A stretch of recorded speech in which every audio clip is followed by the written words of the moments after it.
All right. Well, welcome to the Kidlit Distancing Social. I'm Laura Backus, and I'm excited to be here with you all tonight. Thank you for joining me, or thank you for joining me on the replay, if that's how you're watching. And let's get started.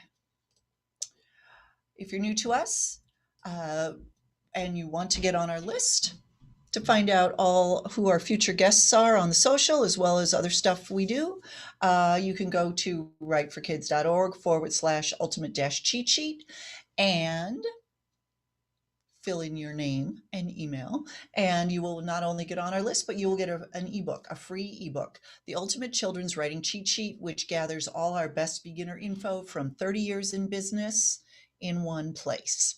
And I think John was chatting with some of you before the recording started about how we are actually starting year 31 as of May. So we're going to have to change this slide next month. And if you want to subscribe to our newsletter, Children's Book Insider, which is celebrating its 30th year in publication, you can go to writeforkids.org/CBI and get a special deal for our socialites, $5 a month. It's digital. It will arrive in your inbox every month. It's about 20 pages. And we have market information. We have how-to articles. We have interviews. We also have a special interview every month with either an editor or an agent, a spotlight interview, and they give us a special above the slush pile code that you get to use when you submit to them and jump over the slush pile with your submission. And you have full access to our CBI Clubhouse, which is the online component of the newsletter subscription, and it houses 30 years worth of information that you will have access to, all for $5 a month. So writeforkids.org/CBI. Okay, now we get to celebrate. This is probably my favorite part of every week. We celebrate successes of you. I have a couple great ones today. Natasha Wing's newest book, Squeakaboo, will be published by Abrams Appleseed imprint and illustrated by Grace Habib. And it's a lift the flap board book of rhyming riddles in which different animals, including a mouse and a chicken, play peekaboo with the reader. And that's due out in fall 2022. So doesn't that sound awesome? So congratulations, Natasha. That is excellent news. And Vicki Krebel writes, one of my short nostalgic pieces was published in the March-April 2021 issue of Good Old Days magazine. I was thrilled since it was my first paying acceptance. So congrats, Vicki. That is awesome. I am really happy to hear that you had a paying gig. Very important as a writer. So congratulations on that. And we want to see your good news. We want to celebrate it with you. So please send me your news, mail at writeforkids.org, and put celebrate in the subject line, and we will feature you on a future Kidlit Distancing Social. And no news is too small to share. You found a critique partner? Great. You finished a first draft of your manuscript? Awesome. We want to celebrate all of those milestones with you. So congrats to everybody who we've already celebrated. And could someone put something in the chat box, please? I think it might be frozen again. Because normally you guys are all like, oh, congratulations to everybody who is, hi, Sharon. Okay, thank you. I just want to make sure you're all still out there. Okay. Here's a link of interest that I wanted to share with you this week. So here's a great blog post by John Cusick, Agent John Cusick. 10 cliches that make agents roll their eyes. And it's on his blog. There's the address, the general address there for his blog. And this post outlines 10 common cliches in manuscripts that will make it much harder for an agent to say yes to your submission. And chances are you may be using at least one of them. So I made a direct link to this post. It's bit.ly/10 cliches, spelled out the word 10. I strongly suggest if you find an agent who has a blog that they post to regularly, that you follow it because usually they give you really great information like this. And these are people who spend many, many hours every week reading submissions, and they have a good sense of what editors are looking for as well. So this is a great blog to follow. Okay, now we get to my wonderful guest. So, Michelle Schaub is an award winning children's author and veteran teacher. Her book, Fresh Picked Poetry A Day at the Farmer's Market, won the 2018 Growing Good Kids Award and the 2019 Northern Lights Book Award. She's also the author of Finding Treasure, A Collection of Collections, which is an NCTE notable poetry book for 2020. Oh, sorry. A collection of collections, comma, and an NCTE notable poetry book for 2020 called Dream Big, Little Scientists. I think I got that right. Michelle, you could correct me. My punctuation's all over the place tonight. Anyway, and her newest book is Kindness is a Kite String, The Uplifting Power of Empathy. So her poems have appeared in several anthologies, which you can see on the slide here. And she speaks at conferences on the power of poetry to boost literacy and shares ways to use poetry in the classroom on her blog, Poetry Boost. And I have her link right there. So, really great website. You have to check this out. And we're going to be talking some more about what Michelle has on her website. This is whenever I find an author with a great website, I think you should go study it because you will know what you need to put on your website. So, anyway, Michelle, welcome. Please join me on screen. Hi. Hi, Laura. Hi. Well, welcome to the social. We're glad you're here tonight. And yeah, we can jump right in. So, which I was kind of fumbling with her intro there. Which book won the notable poetry book for 2020 from NCTE? That is the Finding Treasure book, a collection of collections. Okay, so I had it right the first time, and then I corrected myself and did it Get wrong. it right. Okay, great. For those of you who don't know, NCTE is National Council of Teachers for Teachers of English, correct? And that's a big deal because these are the teachers who are actually buying your books for the classroom or recommending to their media specialists what books need to be, in the school. And so for them to give your book an award is a big deal. I think that's always very cool when I see that. Yeah. So let's jump. Yeah, so let's jump right in here with the whole idea of concept books. So when I started publishing back in the mid 80s, concept book meant a book for the youngest kids, and very often they were board books, and they taught basic educational concepts like numbers, colors, the alphabet, days of the week, things like that. And sometimes that was incorporated into a little bit of a story, and sometimes it was just, cool illustrations, but we're going to name all the animals and what sounds they make. Now, concept books seems to have a broader definition. It seems to incorporate also books that teach sort of emotional lessons and sort of big ideas to kids. That how you see the term concept book, or how do you sort of define it for yourself? I do. When I think of traditional concept books, I think of Brown Bear by Bill Martin. It's a great example, Mm-hmm. illustrated by Eric Carle, where we're specifically teaching the concept of colors using animals. And a lot of concept books Mm-hmm. still do that, teach basic concepts, but it's definitely expanded. I think now when editors talk about concept books, they're talking about any book that is a non-narrative, not character-driven. And Right. there are so many books out there because nonfiction is in its heyday. So there are so many books that are teaching a nonfiction concept or teaching some sort of social emotional learning concept in a book, and they are not just for preschoolers anymore. They definitely Mm-hmm. expand to a larger, older age range. And there are some so clever, so amazing books out there that are concept books right now. I think of Laura Purdy Salas's books like A Leaf Can Be, which uses Mm-hmm. metaphors to talk about all the different functions of a leaf. There's Be a Maker by Katie Howes, which it Mhm. celebrates making and creating and then spins that topic to talk about how you can make the world a better place. And then, of course, I have two concept books. My Kindness is a Kite String that just came out is a concept book, which talks about ways to be kind. And then Mhm. my Dream Big Little Scientist, which you mentioned, is a concept book that introduces kids to 11 branches of science. Uh, so yeah, it's definitely Right. expanded and it's become a really Mhm. rich area.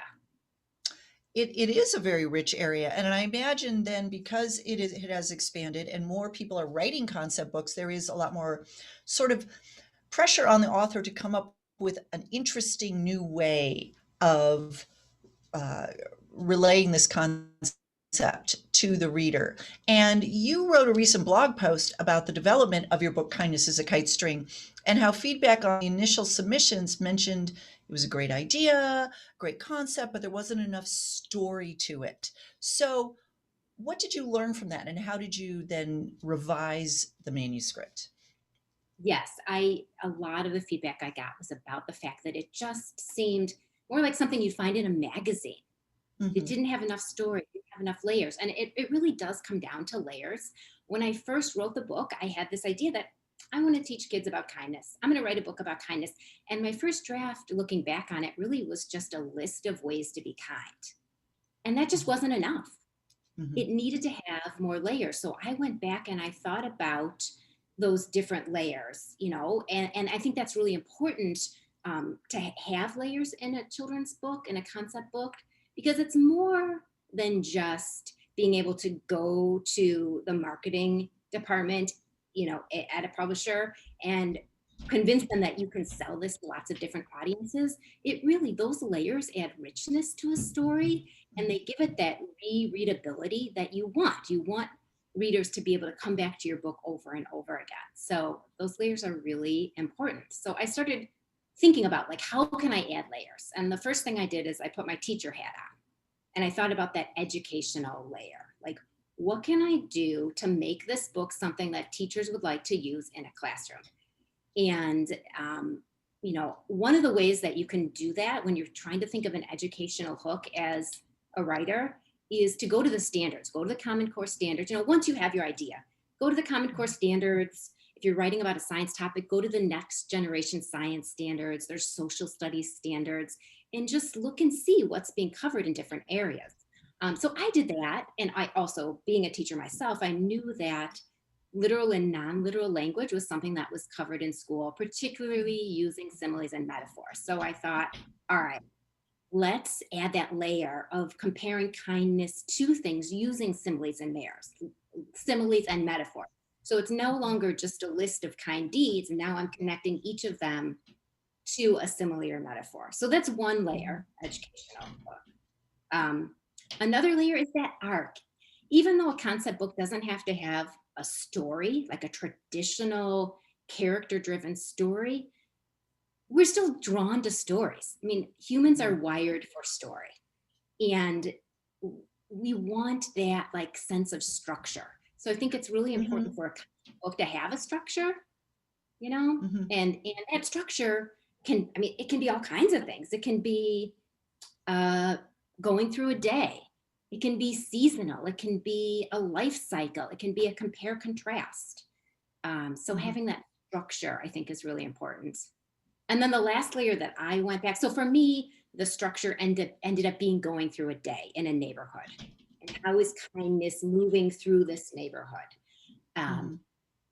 and I have it actually going from one person in the neighborhood to the next. So it's a chain reaction and it circles back around to the first kid. So that provides a structure that readers can look for Hmm. and anticipate. Um, and then the last layer that I added, which I also think is something that is important for all concept books, is that layer of language. Just think about the sort of the musicality of your words. What's going to make this fun to read?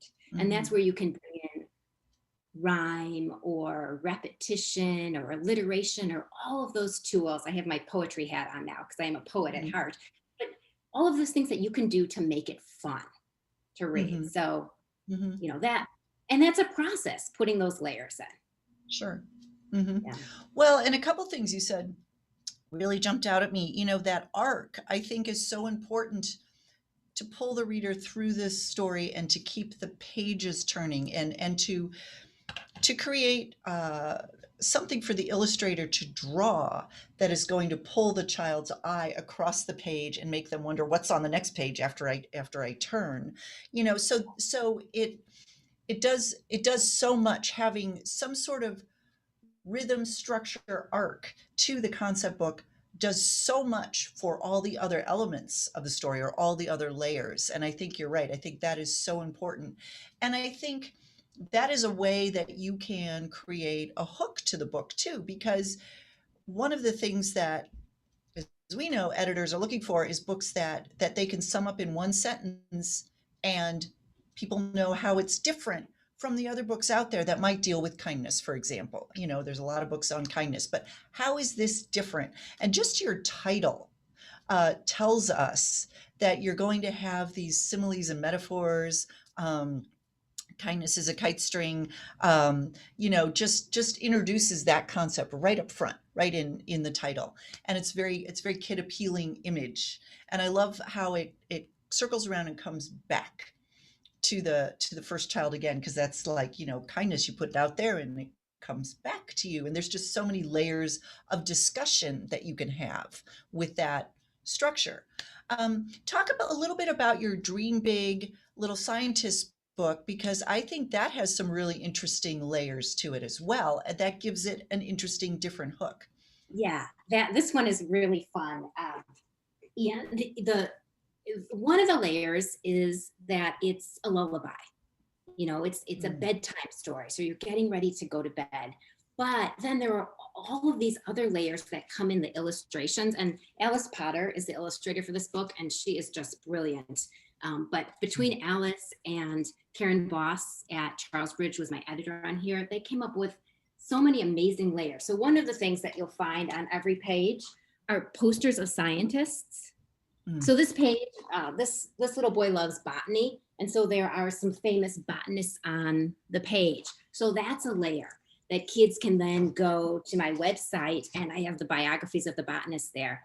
There are also, different nods to science, different posters. Like there's the different Mhm. parts of the flower, the plant there. So there are all kinds of scientific layers in there. There's also the language layer because it's in rhyme. So you have that musicality with the words and the rhythm of the text. And the back of the book, I love Backmatter. All of my books have Backmatter. So I think that that's one thing to think about when you're writing a concept book, is that you don't have to be super preachy in your content. If Mhm. you're trying to teach a concept like kindness, or like this is branches of science, I don't have Mhm. that preachiness in the actual story. But then in the back matter, I have all kinds of information about the different branches of science. So this is Mhm. where kids can learn more about astronomy or geology. um, so that's kind of a fun layer also there. Mhm. Mhm. No, I love that, and it's the idea of putting together a concept book about the different branches of scientists and a bedtime story is just so unique. I love that, and I think if people listening, if you're writing a concept book, if you take one thing away from this discussion, it's think outside the box. Yeah, Mix and match some of these layers yeah. together and see what happens, because you'll come up with something really fun and unique and different, and that's really what editors are looking for. Yeah, I like to think of, when I talk about Dream Big Little Scientist, I talk about it, compare it to the old Reese's peanut butter commercials, where someone has a jar of peanut butter and someone has a chocolate, and they bump into each other, and your Right. chocolate got my peanut butter, your peanut butter got my chocolate. That's what this was like. It's like I wanted to do a bedtime book. I also really love science, and I had been thinking about doing a science poetry collection, and those ideas just came together. Mhm. And it because I was thinking outside the box and thinking, like, what Yeah. can I do differently? There are so many Right. bedtime books out there. Sure. What's Sure. going to make this one Exactly. different? Yeah. Exactly. And to not tell yourself, no, you can't do that. To say, well, why not? I'm going to Yeah. figure out a way to make this work. I think is, again, just having that open mind and thinking outside the box and being open to the possibilities, because if you try it and it doesn't work, you're the only one who's going to know because it's just on your manuscript on your computer. So take some risks, and I think you could have some really great results. Do you think a lack of uh, story arc with the concept book submissions happens when the author really focuses more on the message as being the driving force behind the story and not sort of the action or some of those other layers that we've talked about? I do. I mean, when I think about sort of the pitfalls of a concept book, to me, it comes back to that classic tug of war between show versus tell. And I think a Hmm. lot of times, you might go into a concept book with that tell attitude. Like, I have this information, I have this concept that I want to Hmm. tell people about. And that was my pitfall, definitely, with kindness as a kite string on the first go. Like, I'm going to tell kids about kindness, I'm going to tell them why it's important. And I had to kind of get off that soapbox and, go into the sandbox and think about, well, how can I show this to kids? What's going to make kindness fun for kids? I mean, being kind, hopefully kids are naturally drawn to that, but what's going to make the book interesting and engaging and fun to read out loud so that Mm. it's something that teachers want to pick up, kids want to pick up. And I think, thinking more about the showing part of it helped me to do that. Mm. That's a great tip. That's a great tip. So many concept books rely on illustrations to add layers to the plot. I know yours certainly do. Um, what do you do with that? Do you put art notes in your manuscript? How many? I get this question all the time. So, how do you handle this yourself? I really, I really think after, my fourth book, I really believe in the fact that when you hand your manuscript over to an illustrator, it really is a trust fall. You really have to put a lot of trust into your illustrator, but you also need to give them room to create, to let their art breathe on the page. So if you're putting too many art notes in there, you really are squashing that. And I've heard so many illustrators in different talks, and illustrators that I'm friends with say that they just don't like that. And when they see a lot of illustrations, sometimes they don't even, or art notes, sometimes they don't even read them. Right. Um, so I think that it truly is a partnership. And every Mhm. single one of my books, the illustrators have brought their vision to it for things that I never would have thought of. Mhm. So I try to keep my art notes limited. For Dream Big Little Scientist, the only art note that I had, and my text, if you look at this book, my text, on a page, it'll say, like, for example, the sun has tucked itself in bed, the moon is on the rise. That's the astronomy page. That's all it says. And the illustrator went in and she put all of these rich details. Yes. We've got the Wow. phases of the moon. We've got, um, a telescope. We've got all this stuff on the curtains. And all I said was each room is illustrated to match the science. And that just gave her room to go crazy Right. with it. Right. Um, so so I think that's important. With kindness is a kite string, I had to provide a little more art note than I normally do. And I think when you need an art note is when you have a vision, you have something you want to communicate that the words don't say it all, and you really, you feel strongly about having that. And for me, with kindness is a kite string, that chain reaction, the fact that one kind deed is passed to another person, and that's passed to another person, and that passes to Mhm. another person, that was really important for me to get that idea across, and also to Mhm. communicate that this was a diverse neighborhood. So lots of different kinds of people, because part of the message is that, you need to be kind, not just to people who are like you, but to everyone. And that I want everyone, Mm. who reads the book to be able to find themselves and lots of different people in the book. So Mhm. for kindness as a kite string, what I did is I said, this is one possible way that the kind deeds might go forward. So I gave like three examples, like a child might hug his mom, and then that mom might do something nice for the dad. And I said, so this is sort of what I'm looking at doing, but do what you want. That's just an idea. I'm open to Mhm. anything. So I made it very clear that this wasn't like the way it had to be. Right. Right. Yeah. Well, and that kind of chain reaction of kindness being passed from one person to another is very important. That is an important theme in your book. So I could see why you needed to convey that to the illustrator as far as what the kids were wearing, what their houses looked like, if they had a pet in the background, those are all details the illustrator has free reign to dream up, Yes. right? Okay, great. So let's talk about rhyme here because your books are written in rhyme, and I know that that in itself is a challenge. Can you give us some tips for conveying story through rhyme? Now, I've edited and critiqued a lot of manuscripts through the years, and often in my experience, authors let the rhyming format take over the story. So the format is more important than what's actually happening in the lines because they have to make the rhyme work. And sometimes it causes the plot to get off on tangents, or we've got to bring in another character because their name rhymes with the previous line. And da, da, da. So, how do you let rhymes serve your story and not control it? Yeah, that it is a danger, and it's a Mm-hmm. pitfall that, I even still fall into. But I think one of the ways to get over that is you really, really need to know how rhythm and meter work so that you're doing them well.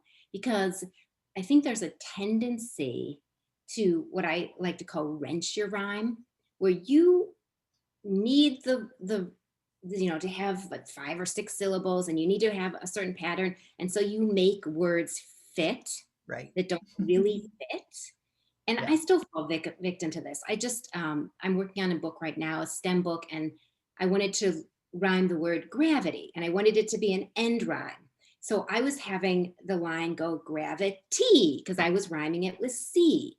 But you don't say gravity, you say gravity.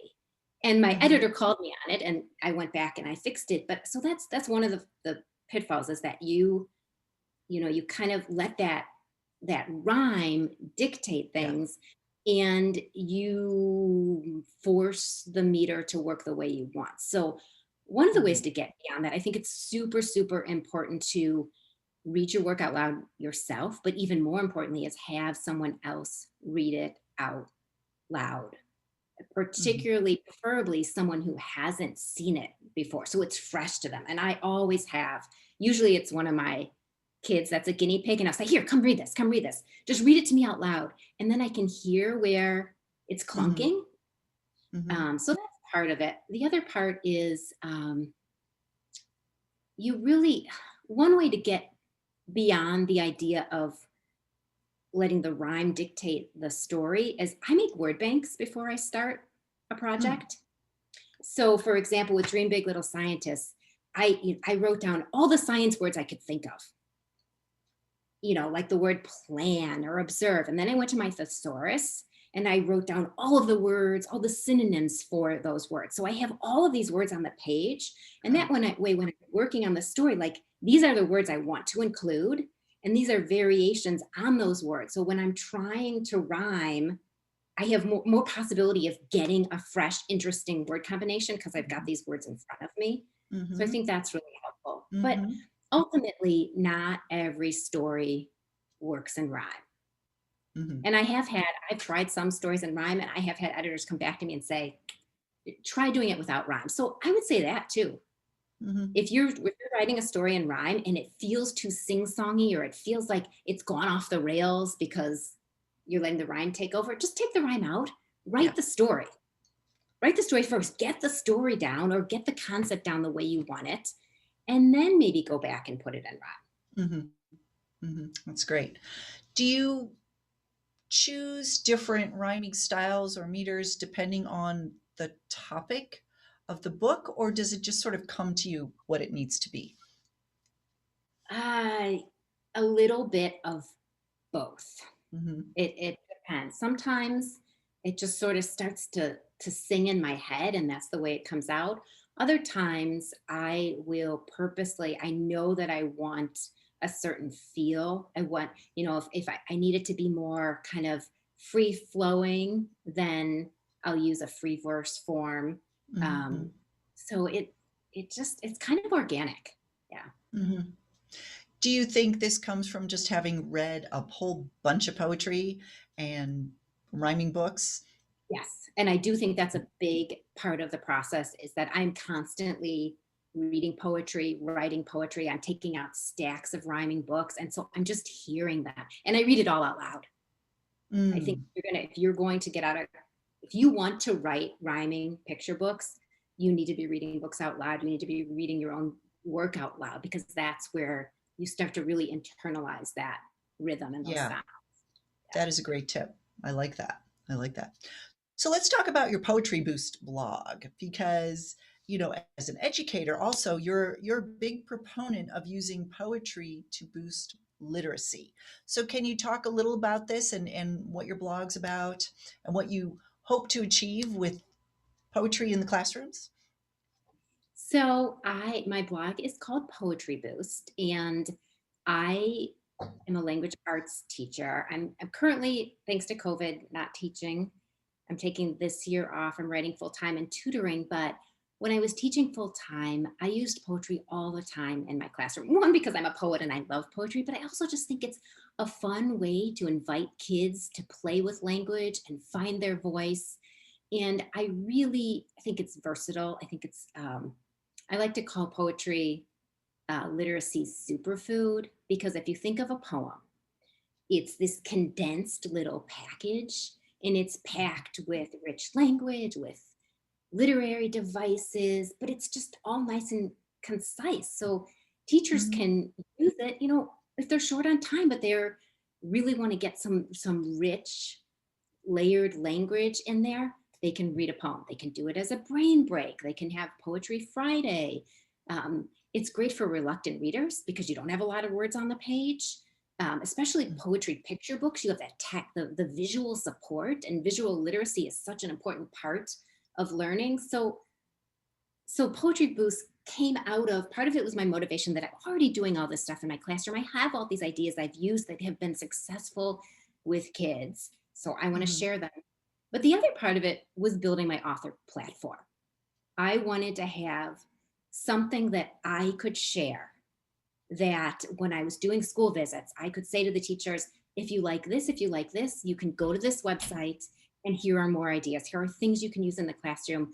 Ultimately, because I really am trying to get the message across that poetry picture books are great and that teachers should buy them because they are a hard sell. I mean, they mm. don't sell as much as other books, and I think they should sell, not Yeah. just because I write them, just because I just think they're amazing. They're so rich, so many uses for them. You can find a poetry picture book on almost any concept to use as a start for a topic in school.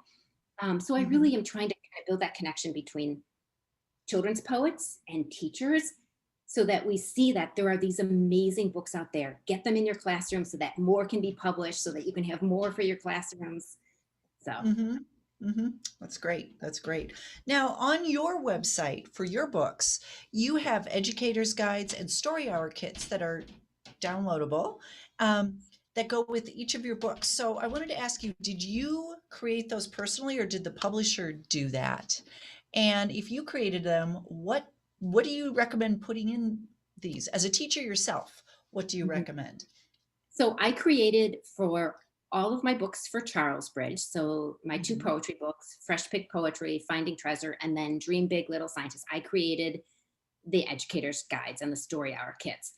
For Kindness is a Kite String, Cardinal Rule Press is Mhm. the publisher, and they put together the most outstanding educator's guides, reader's guides. So they did the one for this one. But Mhm. what they did is very similar to what I would have done myself. So what I try to include in them, I try to have discussion prompts. So before, during, and after reading prompts to help teachers and parents. Like think about a parent reading a book at the end of the day, they're tired, but they still want to interact with their kid. Okay, well, here's some things. You don't, you don't have to think about them. They're here for you to use. Mhm. So the discussion prompts. The other thing that I like to include are something that will invite the kids to do some kind of writing. some kind of writing lesson or writing prompt.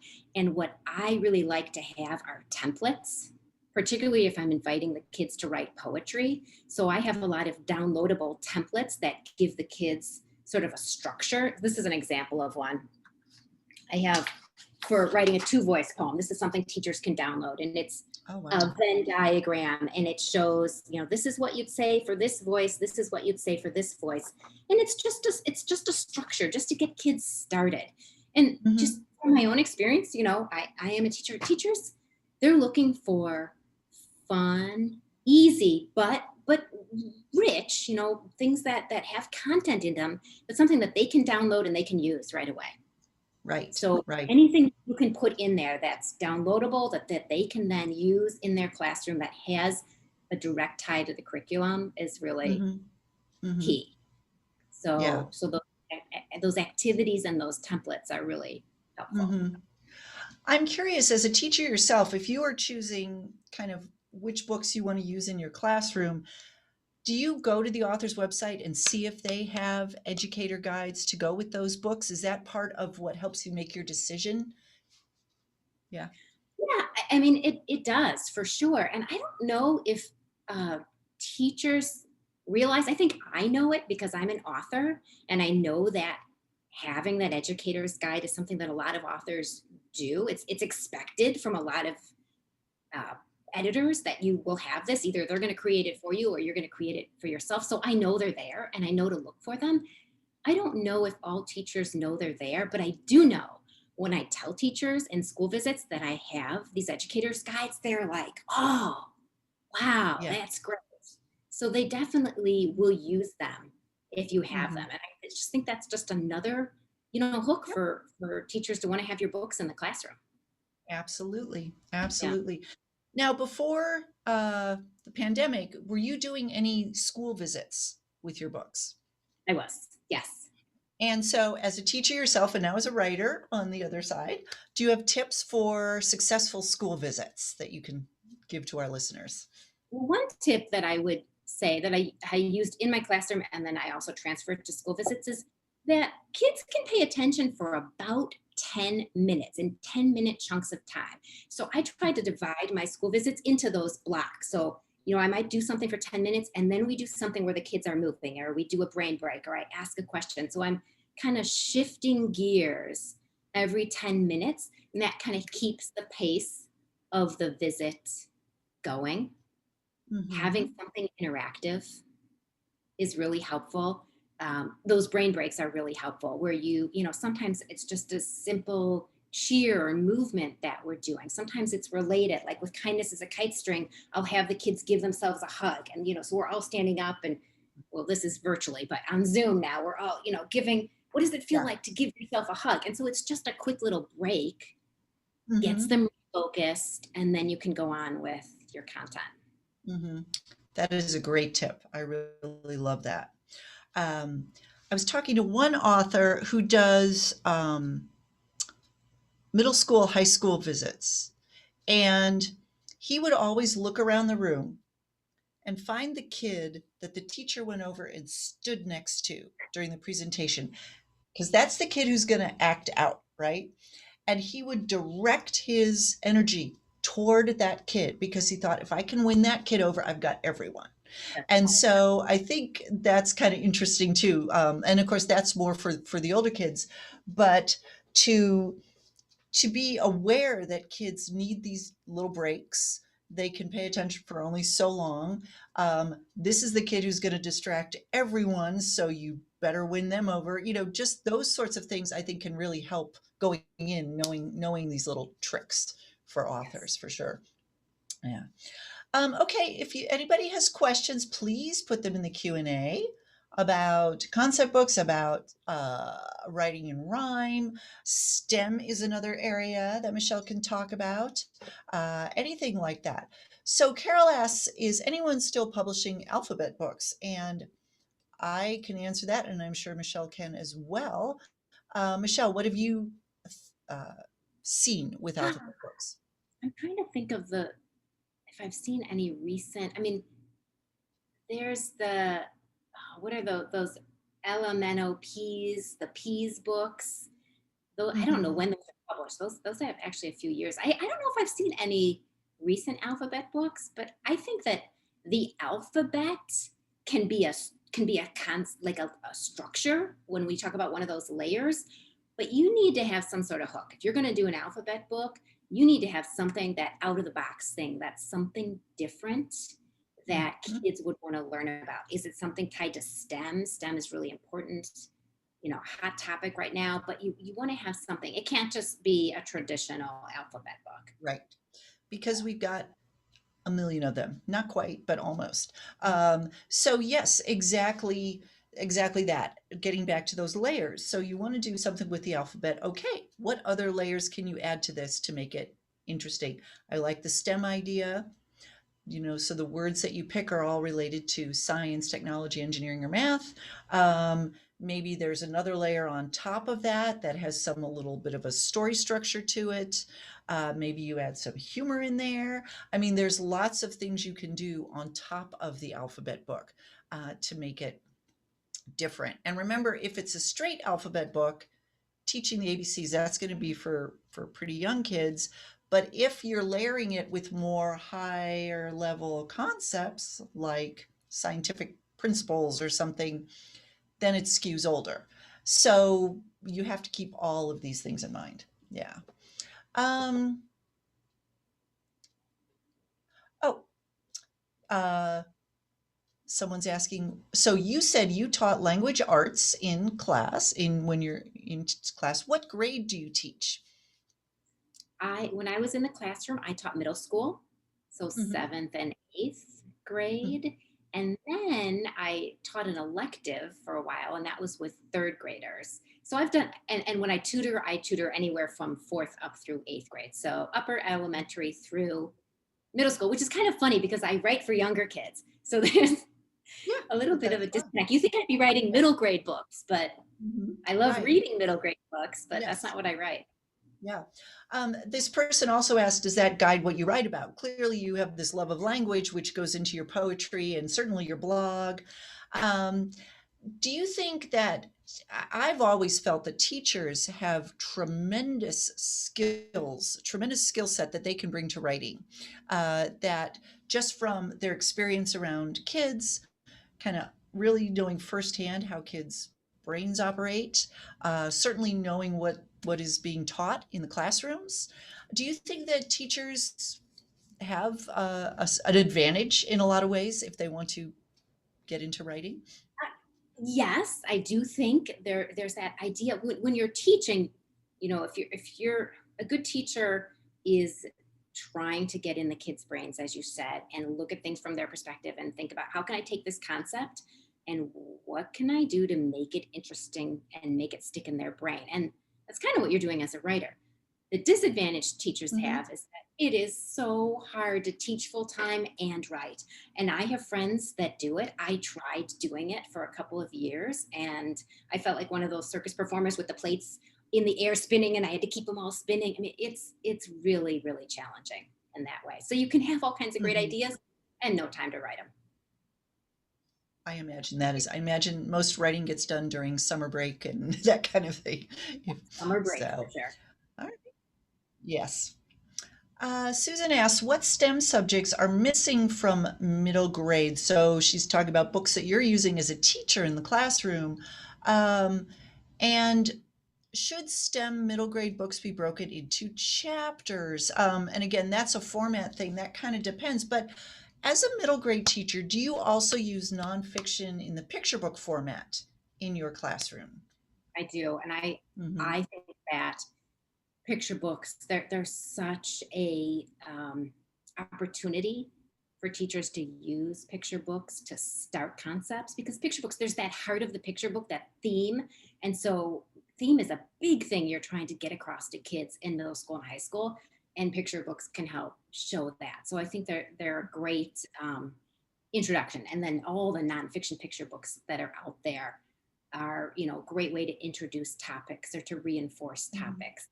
I can't speak as much to, because I taught language arts, I didn't teach science, so Mm-hmm. I can't speak as much to what STEM topics are missing. But I will say that recently, I heard an editor say that they would like to see more physics, that there's a lot of animal topics out there. A lot of people are write about Ah, animals, but not so much about like physics or chemistry or some of the other sciences. So right, what that's right. worth, through Yeah, the no, great. I think that's a really great point. And Jen Swanson, who was one of our guests a few weeks ago, who's an author who writes a lot of middle grade STEM on physics, and that's like her. She loves that area of science, and I think I think not a whole lot of people are doing that. You're right. We get a lot of more of the biology. We get a lot of animals. We get the environment. We get a lot of that. But the physics and chemistry, that's interesting. Okay, great to keep in mind.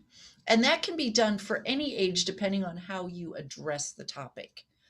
Mhm. You can make it very simple. Well, look at those board books that Ruth Spiro does. Baby loves science, and she has all sorts of scientific concepts in the board book format. Yeah, it's amazing. So Ruth you, Spear, another Illinois author, and yeah, she's done all mhm, kinds of great things with taking yeah, STEM for the very youngest readers. very youngest readers. Yeah, it's really amazing. Okay, so Terry asks if a story is not explicitly educational, how do you add back matter um, about the setting? For example, dragon story taking place not in Europe but in southern China. Only illustrations show setting and names of characters are hints. I'm not sure what your question is, Terry, but I think, well, first of all, let's talk about back matter. Mhm. You and about the setting. I think, Terry, I think you would add back matter if there is sort of an educational component to the story or a concept that you are conveying, or if it's a biography and you want to have more information about this person's life. If it's strictly a fiction piece, probably you're not going to worry about back matter. Though you could do an author's note about the setting if you wanted, if you had some interesting information that you kind of wanted to to sneak in there. But let's talk back matter a little bit. So I think you made a really great point about having back matter even in concept books that have sort of a story arc, but they're really their primary purpose is to teach a concept. Um, when you're collecting this back matter for the editor, do you worry about word count and all that, or do you just sort of say to the editor, here's what I've got, and then they'll tell you if it fits or if you need to trim it? I when I'm writing my back matter, and I have when I started writing, I did a lot of nonfiction articles for Apple Seeds and highlights, and that's where I kind of fine tuned my ability to write kind of precise, concise, kid friendly, interesting back matter. And I try to still do that. So I am paying attention to word count, even though I have had, so I try to make my back matter as polished as possible, as Mhm. if this is what it's going to be in the book. But then I have had editors, say, okay, we're going to change this or do different things. So I don't think back matter has to be as set as your text, your story Right. text. Um, but but I am still thinking about word count because you don't want to overwhelm your editor either. If you're giving them 2,000 words of Correct. back, whoa, okay, what that would say to me as an editor is you don't really know what's important about this yet. You don't Hmm. you haven't zoomed in on what you really want to say because your back Hmm. matter should have a focus and should have a Hmm. message also. It shouldn't just be here's everything else, blah, dump it in. Yeah, exactly. And it has to be reader friendly, like you said. The back matter is not written for the teacher or the adult, it's still written for the reader, Yeah. or being read out loud to the child. So the tone of it and the content, even though it's not maybe the same structure as your book, it might not be in rhyme, for example, but it's still, you have to keep the child in mind when you're writing the back matter. Yeah. Okay. Um, So, what's the line between informational nonfiction and concept book? This is a good question. What are your thoughts on that? Oh, I, that's a hard one. It is a hard one. And these lines are starting to blur in publishing between fiction and nonfiction and the different kinds of nonfiction. There's still, um, I mean, the lines are blurring. So, in my mind, tell me if you agree with this. Informational nonfiction is really to convey facts about whatever the topic is. So, how animals protect their young from predators. Okay, for example, might be the topic of an informational nonfiction picture book, and it would show different animals, how they do it. And it might be told in rhyme, it might have a really interesting voice, but that's sort of the underlying structure. Concept books are more to teach a big idea. So, kindness, sharing, being compassionate, even things like being proud of who you are, accepting yourself for who you are. Uh, those things are concepts, as well as again the very basic educational concepts we talked about earlier, like numbers, colors, days of the week. So concepts are sort of foundational big ideas, whereas informational nonfiction, in my mind, sort of gets more into the facts and figures about whatever the topic of the book is.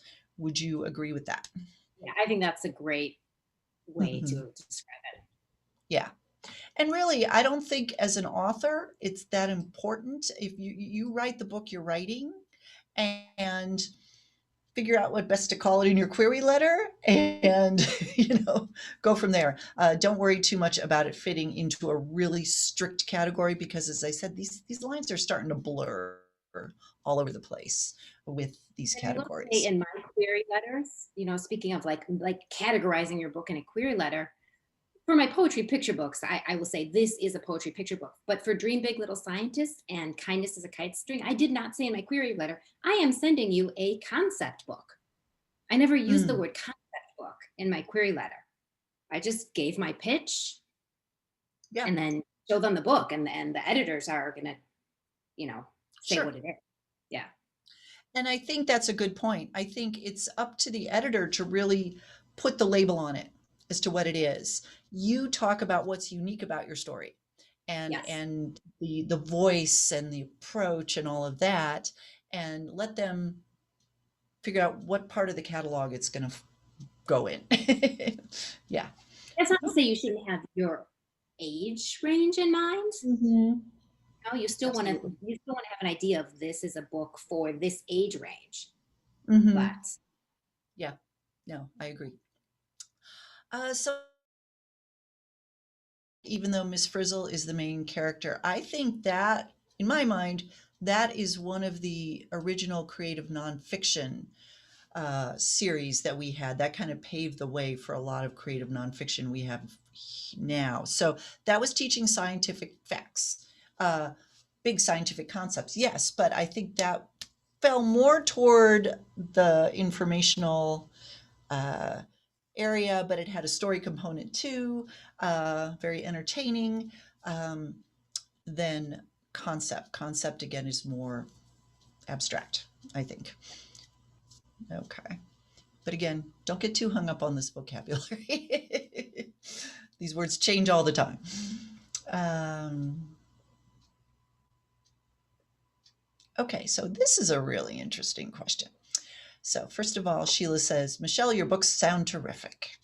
Can thank you. poetry, yes, can poetry be soft, like a visual or like a soft mood, and layered in, or internal without so much of an educational layer in the story, but with Backmatter handling that and STEM STEAM? Okay, Sheila, this is a very complicated question.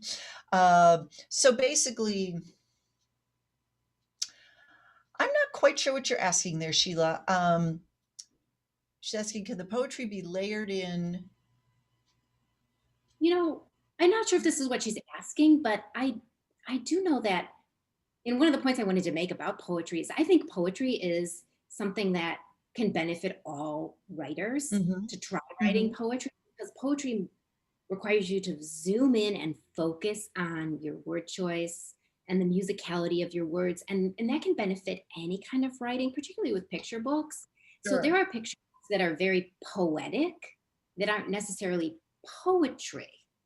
So I Mhm. would say that a lot of Candace Fleming's books are Oh, very poetic. Her text is very lyrical. And so it's subtle, but her word choice and her use of alliteration and her onomatopoeia, all of that, all those poetic devices are in there. I'm mhm. also thinking of Christy Hall's book, The Honeybee. Candace Mm. Fleming, the Honeybee book, and then Christy Tennis, Hall, yeah, yeah, The yeah. Honeybee book. They're separate, but they both have this sort of musicality and poeticness to them, but they Mhm. aren't in verse. Yes, yes. I don't know So, if that yes, answers the question, but yeah, no, and that adds a certain mood to, and it's also adds, Sheila's right, it does add a visual component because the way the yes, words fall on the page, and Candace Fleming does this a lot with her books. If they're like, I love her Honeybee book and also Giant Squid, and there's this one verse in Giant Squid where the verse is almost written like ripples in the water. So the words ripple across the page. And I just love that. So she took into account the visual component of it as well. And then those types of poetic nonfiction books also do have that STEM or STEAM tie-in because they are about science concepts. And someone asked, is STEAM still a thing with the art component in STEM? Yes. We just say yeah, STEM because it's easier. But yes. um, let's talk about word count here. I just want to give you a couple more questions. We're getting to the top of the hour, but do you have a certain word count that you try to stay under for your text? And then what about back matter? Do you sort of think about word count there too? yeah. I do. It depends on the book that I'm working on. Right now, I'm working on a narrative rhyming book that's going to have a little bit longer word count. I try to stay at under 500 words. Often, Mm, I'm under 300 words if it's a wow. concept book.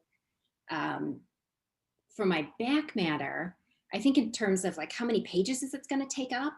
So Mhm. if I want to try to have my back matter fit all on one page, so for example, the back matter in Fresh Pick Poetry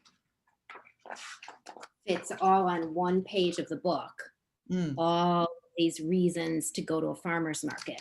Um, that's like 400 to 500 words. So it depends when and often I'll make a dummy, and I'm sure you've mm, probably talked on different interviews about dummies, but I'll put a dummy together that shows the page layout. And so I know how many pages I need for my text, and that shows me how many pages I have left for back matter. mhm, And that can mhm. kind of dictate the word count then also. Right.